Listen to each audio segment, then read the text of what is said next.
Hey, everybody. Welcome to the Social Media Church podcast. Today, we're setting records because we have three co-hosts of this podcast today. We are joined by Nils Smith, the OG, the original, the Godfather. Nils Smith, he's got the beard of a Godfather, too, at the moment. So if you're not watching on YouTube, this is your cue. And, of course, the safest unsafe man you have ever met, DK Hammond, also joining us. Thank you, sir. I appreciate it. And we have an incredible guest with us today representing Cause Machine. His name is Drew Davis. And if you haven't heard of Cause Machine, we're so excited to introduce you to this technology. Your church is going to benefit from it. And we're just trying to help Drew out, tell the world about this incredible product that he's the customer success manager for. And Drew, we're so happy to have you here. We're going to have you introduce yourself here in a second, but I just want to celebrate how this podcast is happening because Drew did the right thing and he sent a direct message.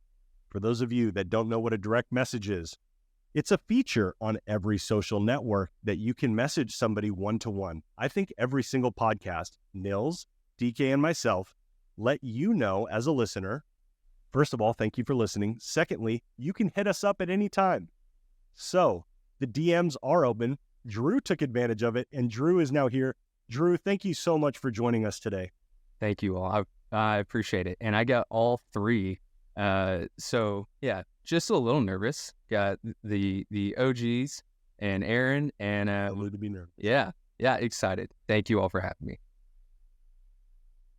Well, Drew, do you want to just tell our audience maybe a little bit about your background, how you got involved with Cause Machine, and what you do? Yeah, for sure. So I'm originally from Dallas, Texas. As any good Texan, I have to make note that I'm from Texas. And anywhere I go, and when they ask, where are you from? It's Texas, even though I'm currently living in Louisville, Kentucky. I went to school at Samford University in Birmingham, met my wife there. We moved up to Louisville. I was in ministry at a church in Louisville for 9 years. I did a few different things from sports and fitness to missions, mobilization, and awareness to community pastoring, serving local nonprofits. And along the way, kind of fell into the tech world a little bit part-time and jumped full force last fall. Love it. That's awesome. Well, Drew, do you want to introduce Cause Machine? That would be awesome for us to hear exactly what the technology is, and then I'll take DK and Nils off the leash and let them come at you. Perfect. Great. Yeah. Thank you. Unsafe. Yeah. It's going to go somewhere. So Cause Machine. So it's a digital platform for churches, really built around two facets, online community engagement and sermon activation, sermon engagement.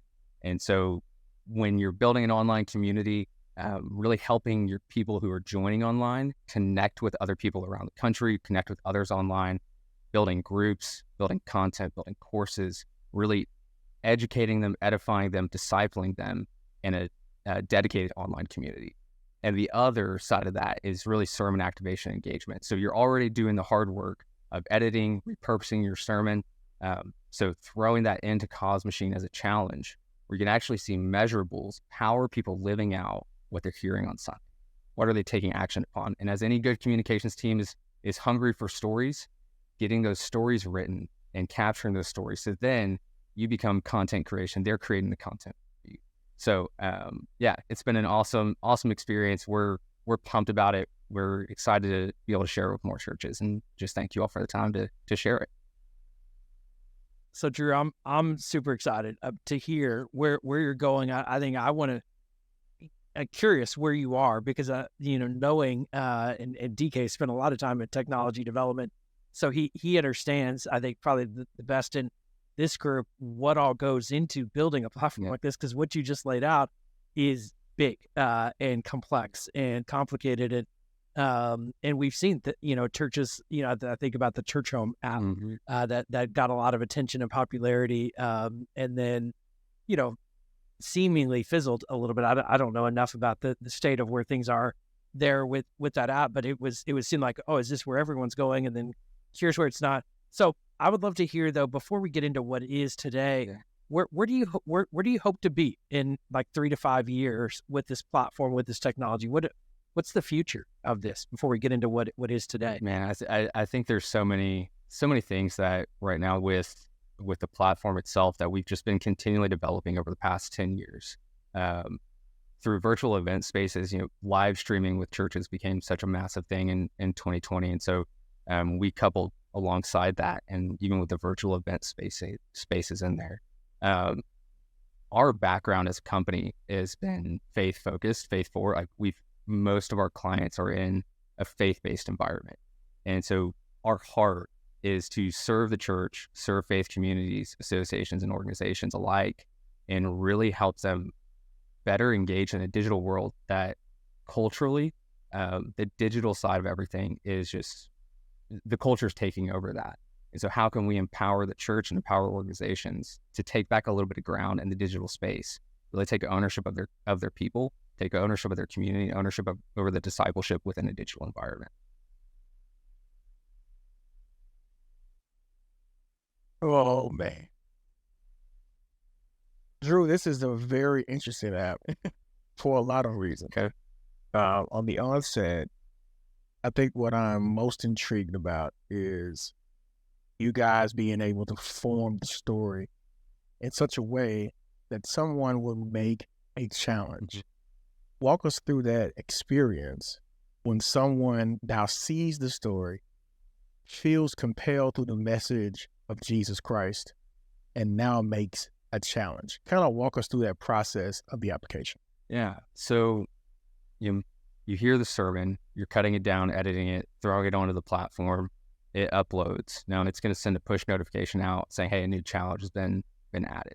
They're going to get a moment to just see that short clip, whether it's from the sermon or even just as they're walking off the stage or walking away from the pulpit, just taking a short video saying, hey, here's what I'm challenging you to do this week with what you heard. So they're going to read through that, just click accept, and it's going to, then they're going to be able to live that out and come back and record their story. Like, hey, here's what I did. Here's how that worked. Here they can share a video story and share a picture along with it. Maybe they went and just connected with a neighbor for the first time, or connected with somebody at work, or shared the gospel. And maybe they take a picture with their coworker, or take a picture with their neighbor, what they did, and that gets repopulated. And then within the app, those stories become the content that everybody can scroll through and just read the stories of how God is moving and how God is working in other people's lives, which in turn, as we know, like social just compels people to take action alongside other people, right? Like, oh man, so-and-so is doing that. I want to go do that. So-and-so did that. I can do that. That's no big deal. And so it's actively encouraging your audience to continue to take on new challenges, and they can go back and take other challenges if they missed one. So they're always there to always go back and accept them. So Drew, does this become the church app? Does it, I think practically in the church it's been Subsplash, that so many churches have gone down, and some I just even go down the path of church technology history, and then Brady Shearer, our friend of the podcast, picked a fight with church apps and has kind of been the voice of church apps should not be a thing. And so there has been an ongoing debate of should churches have an app? So I think what I'm curious about is this an app that churches make available? And even many times churches are now even saying, get the Right Now Media app for your, your curriculum, get this app for your giving, get this, and so is this one more app that churches get? How do you see this fitting into the church ecosystem? Yeah. Because you've been in ministry, you understand that seat that ministries are in. Yeah, it's a great question. I personally no, and for a very specific reason, because it's built directly for discipleship. I look at the other church apps, and they act as a website in an app format. Subsplash is they've been around forever. They've done a wonderful job, but it really is focused on church content, like church. It's here's our sermon time, here's the sermon notes section, things like that. We look at it as, if you look at, this is going to be a high comparison. If you look at like Google or Apple and all these different companies, how they have a suite of apps, right? So they'll have their notes, they'll have, whatever. They'll have all their apps for specific functions. So we look at it as like, this is your discipleship app for your church. This is the way that you're going to grow and challenge your people. So we see it as an add-on, as like, hey, yeah, run your church through whatever app is running your church right now, but really take ownership of your people and discipling and walking with your people in this space.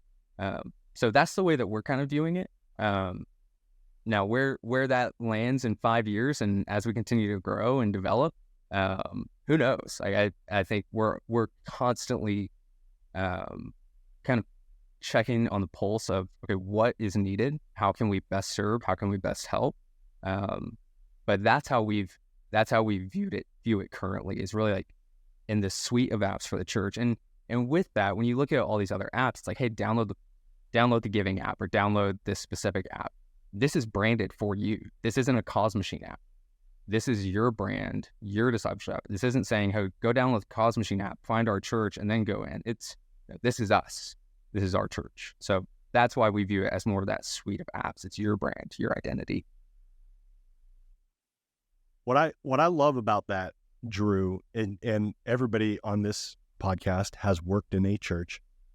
One of the most difficult things, especially digitally, to measure is that discipleship piece. And are my people growing? I know I got a ton of people after church that told me this was a great sermon. They were really inspired, but it's really hard to measure. Did they go out and live that? And I think, so I love that you guys are posing a digital solution to a digital gap for the church in terms of what we can measure. And I would say additionally, the technology is set apart. I think you answered Nils's question really well. Round of applause. Good job.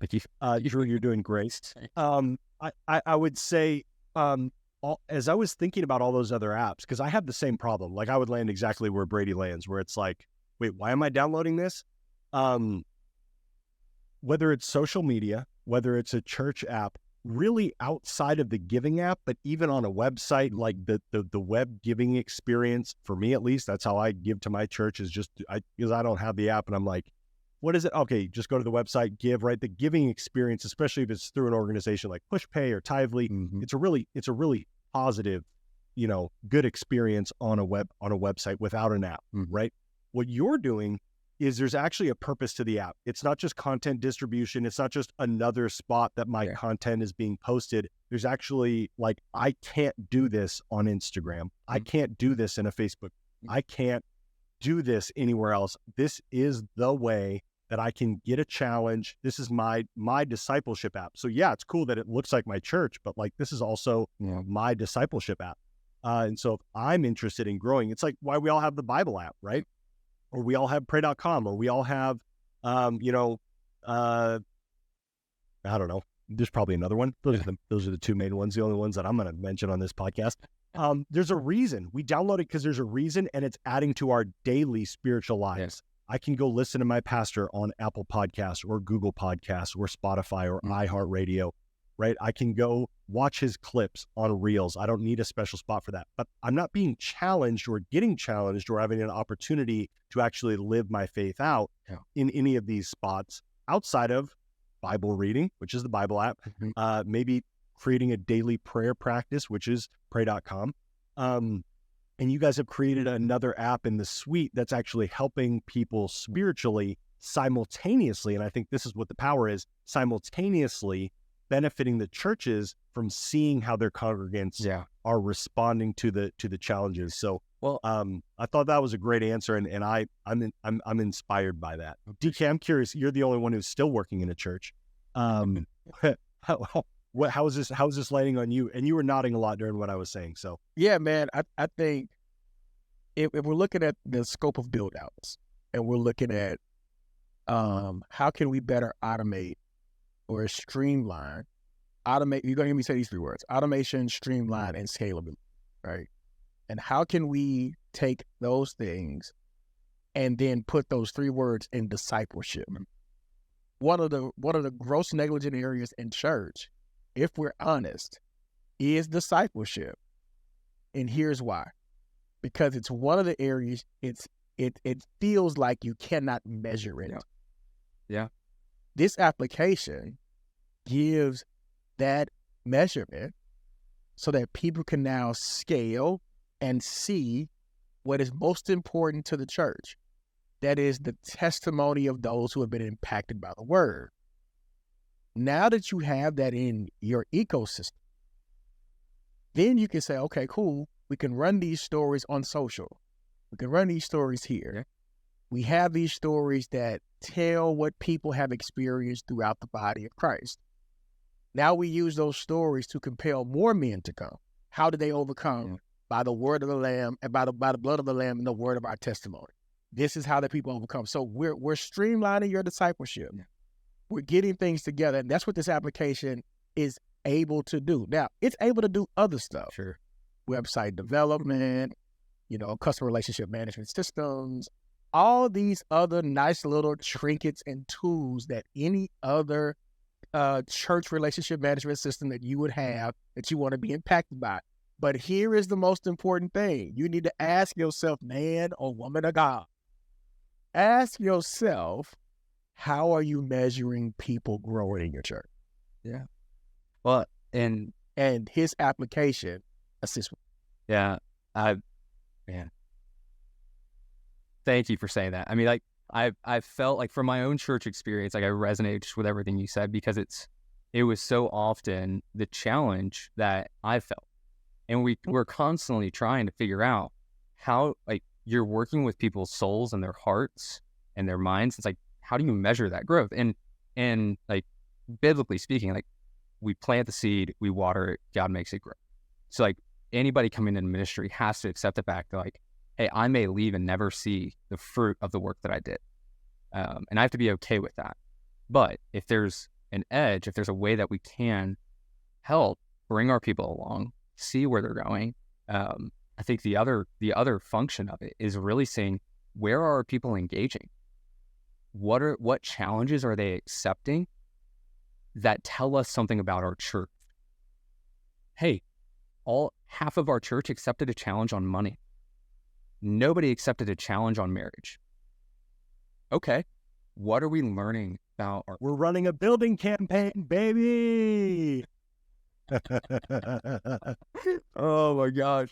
But really, like, learning about your people and letting That's right. letting that information then inform the decisions that you make of how are we going to continue to disciple? How are we going to continue to create new resources, create a new program, create a new conference, whatever it may be, a new event, a new, or even next year's sermon series. Like, all of those things, as we see how people are engaging, start allowing us to make informed decisions of how do we actually engage and encourage and build our people and disciple them. Yeah, I think that's so critical when we're looking at discipleship. And so let me drop some nuggets of truth that may help a church measure. This may be helpful. One of the ways you can determine, or use case ways, is what's called milestones. You're going to hear that word a lot in the area of assimilation and discipleship. That one word, milestones. Milestones give you the ability to track exactly what that person has accomplished. What I haven't heard in the body of Christ is milestones for discipleship. Have they shared a story? Have they invited someone to church? Have they been a part of a small group or a growth track, or whatever the case may be? And I use those milestones to help. And I use this Cause app to draw people in, right? So Cause, if I may take some liberty here, is that net of discipleship that we've been trying to cast that we couldn't. And now we're able to throw this net in a very broad context to draw people into Christ. Y'all better go get the app. That's all I'm going to tell you. Go get it. That's right. This is literally the gap in every church, by the way. This is the gap in every church. This is the gap in every church. Yeah. Drew, I'm curious. Well, Nils, before I ask a question that maybe takes us in a different direction, you got any thoughts that you want to jump? I'm so intrigued, and I think one of the things that I'm really intrigued by and curious about is what how our church is using it, and I know you're just getting started, and I think there's a lot of like new development, and this is part of where this conversation, and that's one of the things I've been grateful that we get to do here on this podcast, is introduce new technologies because we need people to, test case, and prove out how things work and set an example and set a model for how these things work. I think about a platform, Drew, that I use a lot with my non-church clients called Kajabi. And they have a members portal that is driven by challenges. And a lot of that is in the fitness space, and a lot of that's in, so this isn't new, but it is to the church. And it's somewhat unfortunate because it fits exactly with what we do. So I love that it's like I've seen exactly what you're talking about outside of the church. And I also see the gamification. I think about I guess it's on Instagram that I saw the other day, where it was like, oh, you unlocked this thing. And basically saying like you posted twice in 2 days in a row or something. And it motivated me, like, what else can I unlock? Yeah. I didn't unlock anything. It just gave me this little star that made me feel good about posting 2 days in a row. And they didn't give me $1 or anything, legitimate. But that gamification of, how I behaved in the pattern of behavior that they wanted me to. So I'm a big fan of what I'm hearing, and I'm really interested to see, functionally how people are using it. I think too.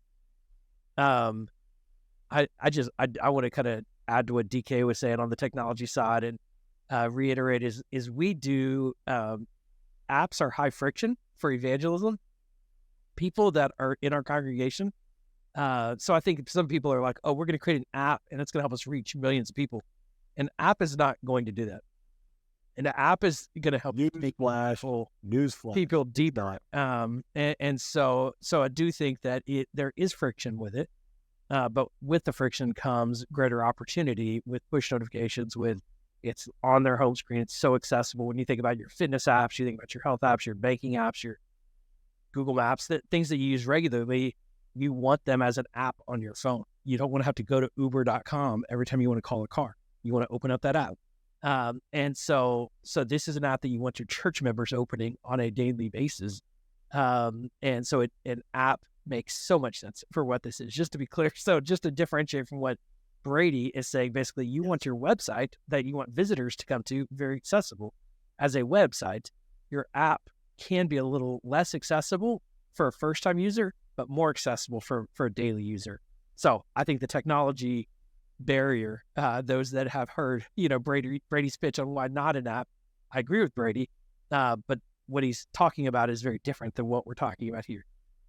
So Drew, that said, I'm curious, what are some of the churches that are using it? Where are they seeing the most success currently within the app, or where are you seeing the most engagement feature? Yeah. Sure. I've got some numbers pulled up. I was somewhat prepared. I came somewhat prepared. Great. And so within one app in particular, over the last year, there were 91,000 total content views, 930 stories written, 114,000 total story views. The average time on app, which I think is important, right? Like at the end of the day, what we're fighting for in our people is their attention and their time. And so how are we going to engage them in another way to where we're discipling them and keeping their attention focused on God's word, focused on growing in Christ? And so the average time on app that we're seeing is around 17 minutes. So wow, that's a significant amount of time over a large number of accounts. And people are living there. They're reading the stories. They're engaging in the challenges. They're scrolling through, and maybe they're just using it as a news feed, similar to another social media app, but they're wanting to learn and read and see what people are doing. Yeah. Now that's powerful. 17 minutes anywhere is powerful. Yeah. I think when I hear you quote the numbers, I hear engagement, I hear adaptation, I hear I like using this application just by numbers alone, right? And so I think it's really important for those of us who, as Neil said, you have apps as well as websites. To think about what he just said, your app barely got 2 minutes worth of usage. His app has 17 minutes. Can we be honest? There's something that he's doing within his app that we need to adopt in our apps. What is it? Let me help y'all. I'm going to see if I can go across the field to see if I can get this right. It is the ability to have a story and share it in multiple lenses. Yeah. So what I hear, Drew, in your pitch is, you have the Cause app, but you just gave us another lane to tell a story. Mm-hmm. And the story is most important here. Yeah. So, Drew, tell us more ways. I see we have membership. Yeah. I see we have other applications that we can engage. What other ways do you help people with the application tell the story even more? It's a good question. As far as like stories that are coming out of that are being generated by the users. Yeah. So those are going to go out in like a weekly digest automatically. So they jump on, they create an account, automatically they're going to get a weekly digest of stories of what's happened, weekly challenges. And of course, like there's always, they can adjust those notifications. They can adjust if they want to see those or not, and how often. But they're automatically get the notification. So you don't have to worry about, okay, I've got to go schedule this email. I've got to do this. It's like, just literally upload the content and let it happen. And it's going to automatically send that stuff out and keep your people informed. One of the ways that I'm hopeful that we can grow towards is how do we integrate better with other social media platforms. I was listening to Justin Nava's podcast with you all. Loved it. I thought it was awesome. So if you haven't listened to that one, it was amazing. I loved it. So what he was, and he used this analogy of a house, right? So the foyer, and the website being the foyer, and really looking at social media. And I think he was talking more of Google and SEO as that front door. I personally am not a marketing expert. I will own that right now, but I would say an add-on would be social media is that front door as well. How are they getting to your website? Google, SEO, and social media. And so my hope is, as we continue to grow and develop, that we find new ways of being able to capture the stories that people are sharing from the challenges and from what they're, to then immediately post those to social media, whether it's Instagram, LinkedIn, wherever. And if it's a video, send it to TikTok or something like that.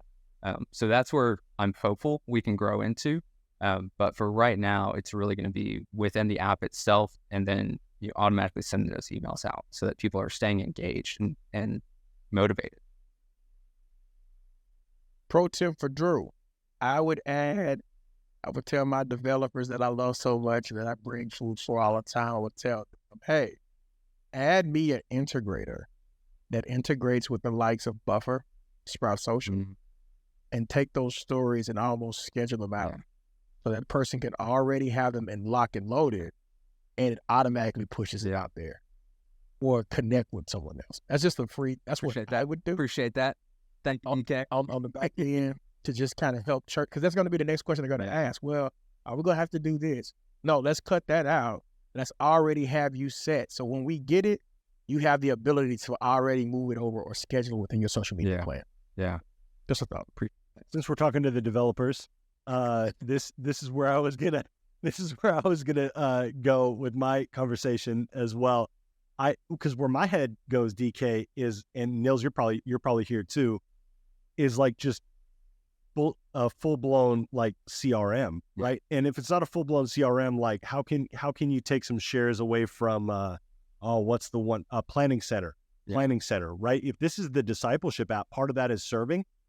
And I know a lot of people are married to Planning Center, but Planning Center doesn't play well. I'm sorry if we got any Planning Center listeners on the app. You should be listening to this as well.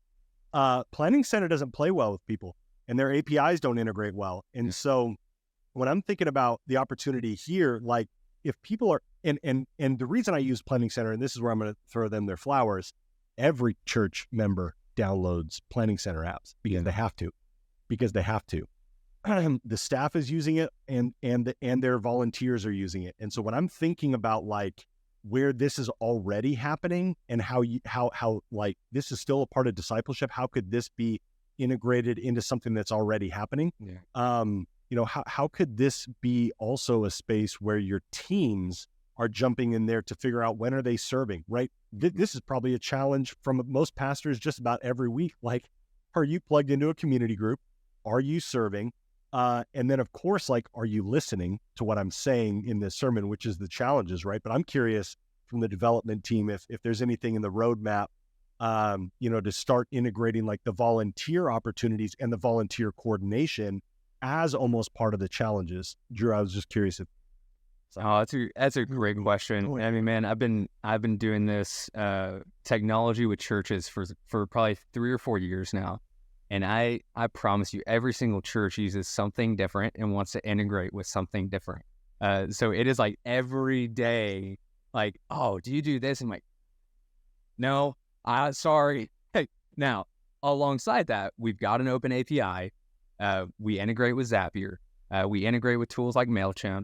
So there are options now within the church world, whether it's Rock, Planning Center, CCB, Fellowship One, whatever it may be. That's where we probably need to grow more.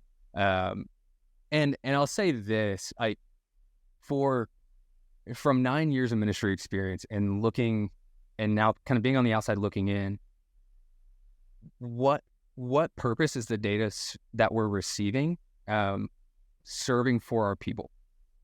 So all the data that we intake from our people, we intake and intake and intake, it's for us. And I'll like wrap myself out. I didn't use half of it because I was only focused on one thing and we were wrong. Yeah, right.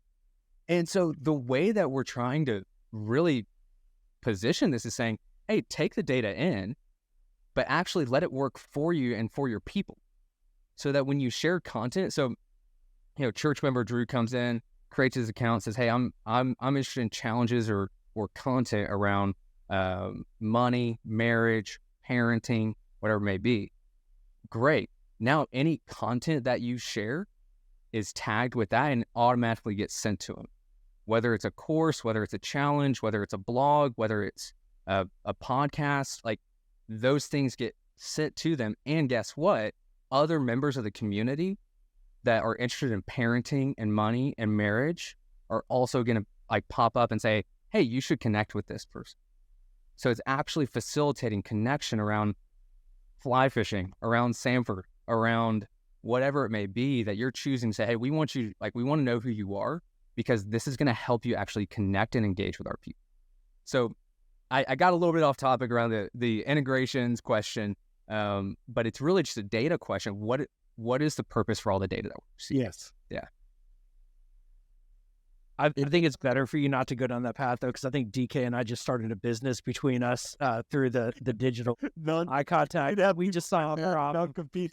I could see DK's wheels turning of the opportunities that are sitting there. Yes, definitely opportunities, but I look at it and say to myself, how much do we lose chasing the opportunity versus using what we have? Right?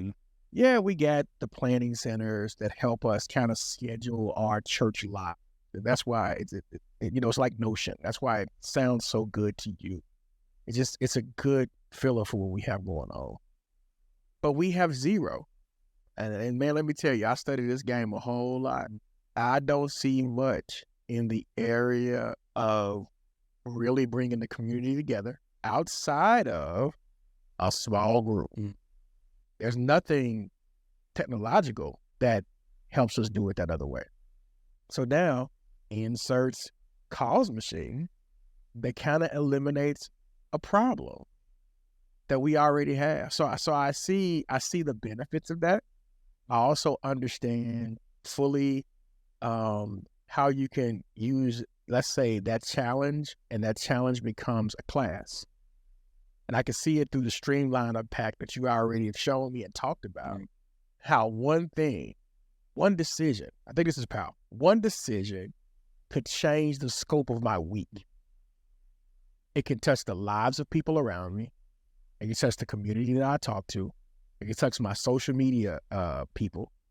And it could change me internally. Just one decision. I want to know about money. Cool. Let's send you information about money.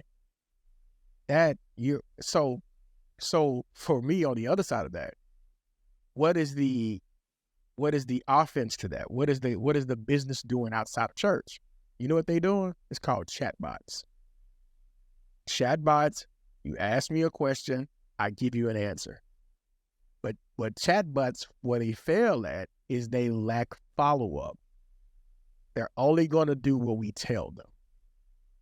Drew's application has the tentacles to have follow-up. And so, Drew, help us understand clearly as it relates to following up. Walk us through that with the application. Man, that's a good one. When I consider follow-up, right, so we're identifying, we've released a challenge, and we've got 14 people now, 20 people, 100 people who've said, okay, I accepted this challenge. I want to engage in this piece of content, and I share a story about it. What happens next? One, you've got the email stuff, but the ability to then roll that content, roll that group, identify those people and say, hey, I want to put them in a group here.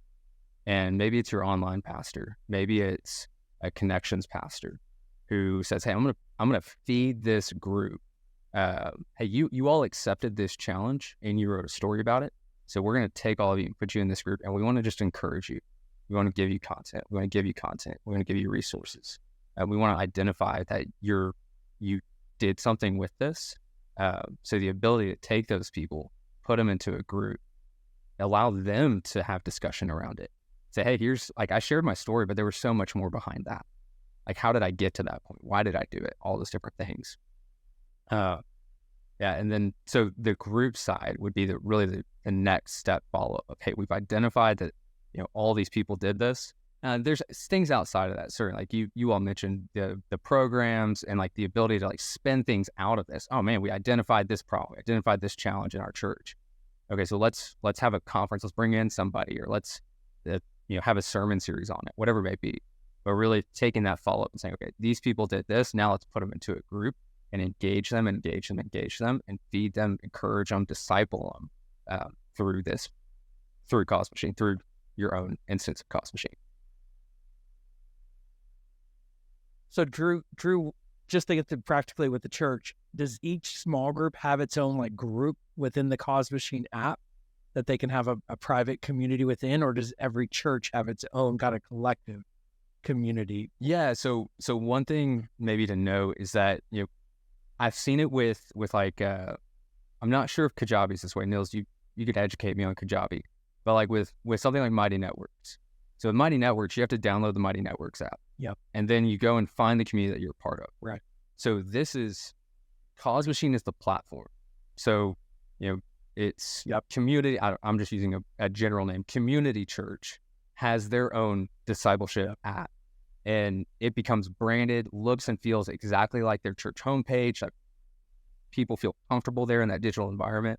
And they can, like the answer is like, yes, they can. Like every small group could have their own private discussion forum where like, hey, I just read this book, or I found this video that of this old sermon. Like that's what my small group does, is sharing different resources. Like I just read this book, you all should read this. So yeah, every small group could have their own private discussion forum, have a leader who's a part of that. They can message directly back and forth within the community. Love that. I think this is, just getting into the micro of this is one of the biggest missing pieces, because a lot of groups historically of churches were using Facebook groups. Now people aren't even on Facebook, where they move to like Group Me. And there's just, I feel like this is the biggest like pain point right now in the social media world, is where do our like small groups communicate with each other? And the planning center, which is what most of the churches that I work with are on. The Church Center app doesn't really do that. It just, you can basically give and sign up for things on there. And so it's a significant gap. I think that piece alone is what I would sign up. I think the other things to me are kind of the icing on the cake, which the other things, as I hear you say, Drew, they're really the greater value. But I think to give small groups and like kind of an owned platform within your app to build community with each other, that's a high value right there. And like to share prayer requests, to share, like that's, I mean, you think community, you think small groups, you think leadership teams, you think whatever, you like little private pockets of community for you to be in within the life of your church. That alone is gold. Whatever the cost is, that's it right there.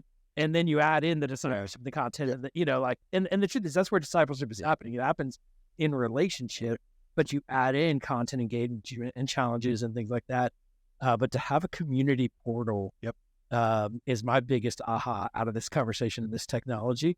That is the differentiator of, I don't know of another app a church can get. And honestly, Kajabi doesn't do that. Kajabi is one big portal for everyone in your membership. You can't create, at least not yet, in their community feature, micro communities within your community. And so this is a big deal. I think that I was leading right into that. I think that's a really important feature. We currently use Ministry Platform, and this is no endorsement for Ministry Platform. It's just what we use, and I enjoy it. And Ministry Platform has an application called Group Life. And Group Life allows you to talk in your micro community to your community only. So you can only talk to. The problem with Group Life in most cases is it doesn't give you that group me type of, we can interact spontaneously. It only is like a one-way communication, kind of like the other PCO, kind of like PCO. So in giving people that ability to respond, to do life with each other, I think, again, as Neil says, take the application to the next level. We talked about the assimilation and the discipleship, but the community and the relationship is what you're trying to foster. This application is definitely going to put you on the map. Yeah, that's right. And what I'm sitting over here thinking about is that we have hoped this is happening, right? This is why we do clips on social media.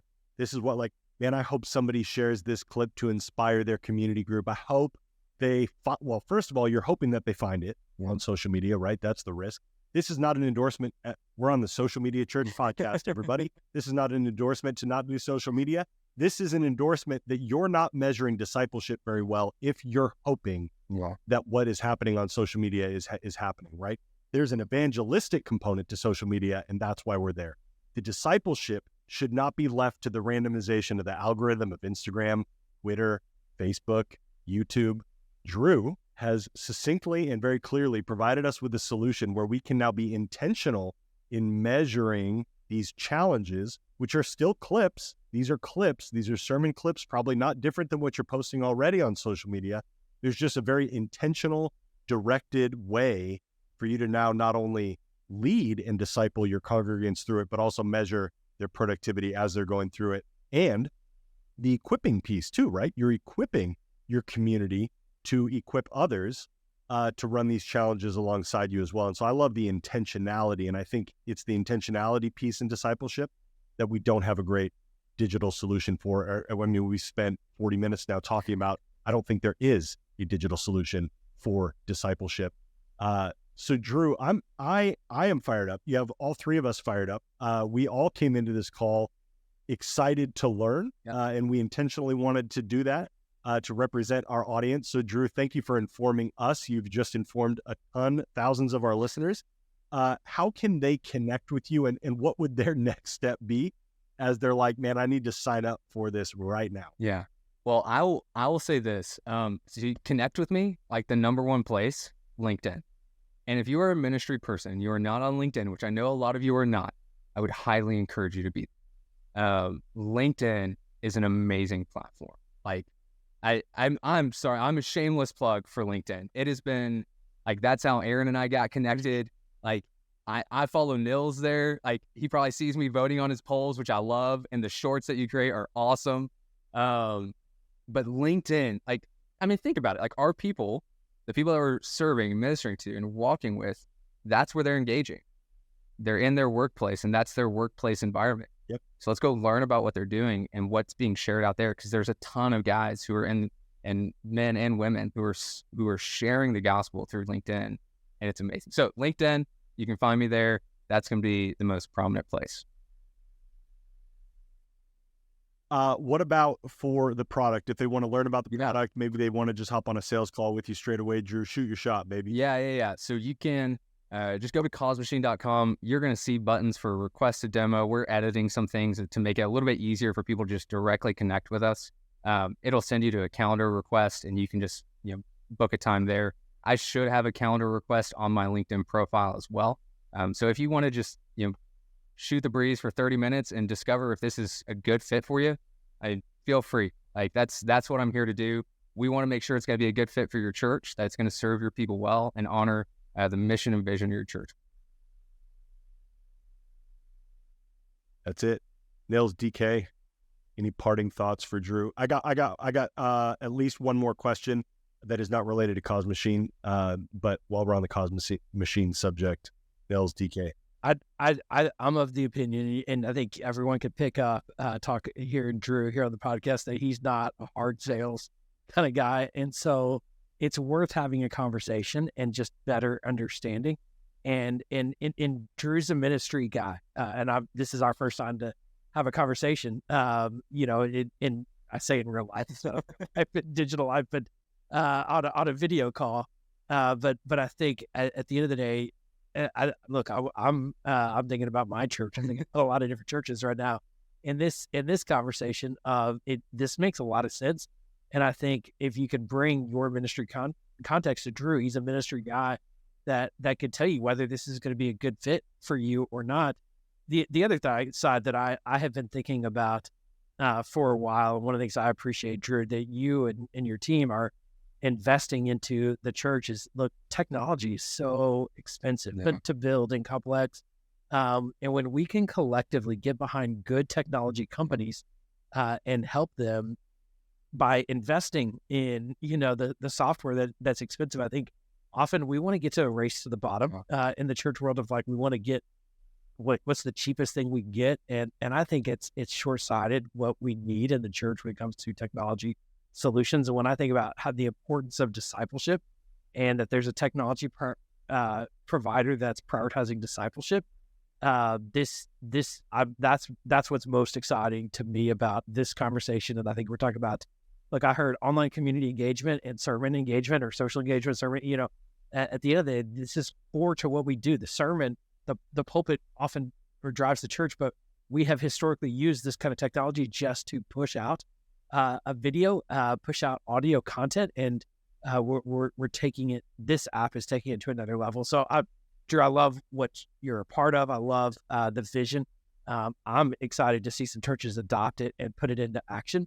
And I'm going to push my church to be one of the first, and because it's needed, and it's meeting a need. So thank you for leading the way, and I can't encourage others enough to have a conversation with you. And I think to be clear, if it's not clear, like, Drew reached out on a DM, and there is no financial exchange, and there's no sponsor or anything. We're just excited about what's happening here. And so anybody that might perceive that might be part of this conversation, it's not. We're curious to get to know the platform and to and share us picking Drew's brain live with everybody. So People are so funny, Nils, right? It's like, man, you guys must be financially incentivized to talk to us about a great discipleship solution.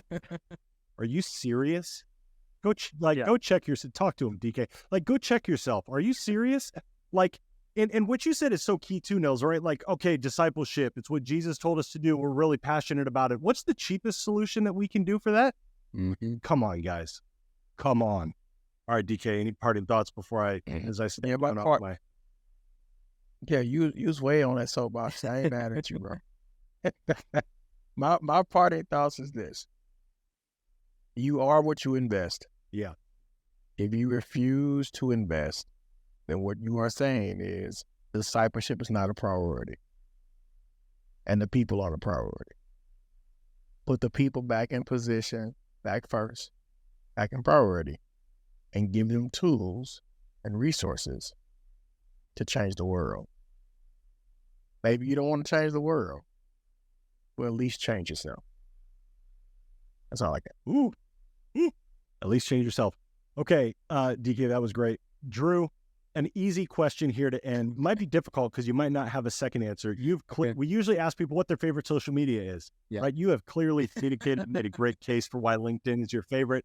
I love that. I'm not going to sway you on that. Do you have a second favorite social media? I mean, really, the only other one that I'd be engaged in is Instagram. Yeah, that's the only other one. But I find myself Reels, feed, or story guy. Oh, Reels. I will find myself in a rabbit hole of Reels real fast. Like 20 minutes later, I'm like, what am I? I'm laughing and having a blast. But 20 minutes later, I am down a rabbit hole quick. Yeah. So Reels is probably where I'm at. I love it. Well, Drew, thank you for all of your time. Thank you for enlightening us and being a part of a movement with Cause Machine that is solving a digital gap for our churches, and that is discipleship. If you guys want to connect with us, you can go to socialmedia.church.